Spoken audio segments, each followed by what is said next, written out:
We were not elected to preside over the financial decline of America.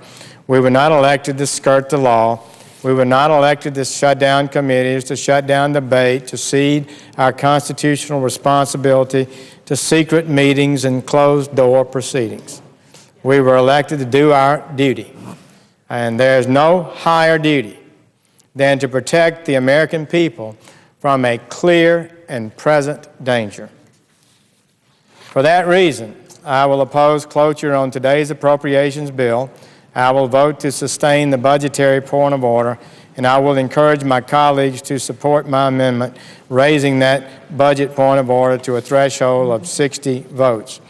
This is only the beginning of our fight. There will be more votes, more objections, more points of order.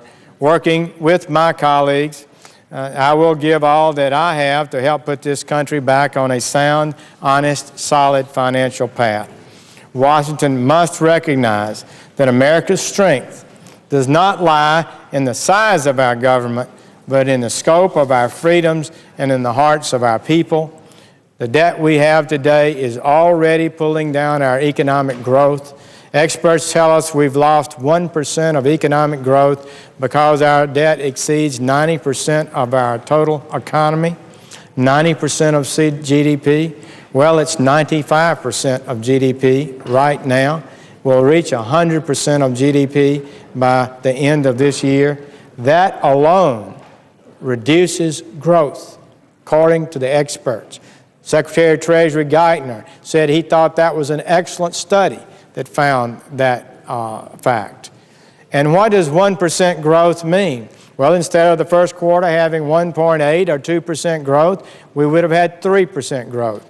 And if we'd had 3% growth instead of 2% growth, 1 million more jobs would be added per year based on just alteration of the difference between 2% growth and 3% growth. We've got to face these problems. I hope our colleagues are reaching a decision about how to proceed that can be successful. We've got to make progress this year. We're going to have to sustain progress for a decade. If we do so, we'll put this country on a right path. And if we get that debt down, it's not too hard to do it, really. We'll start seeing our growth come back and jobs be created, more wealth be created, more taxes be paid, less help to people poor and in need because they're now working when they weren't.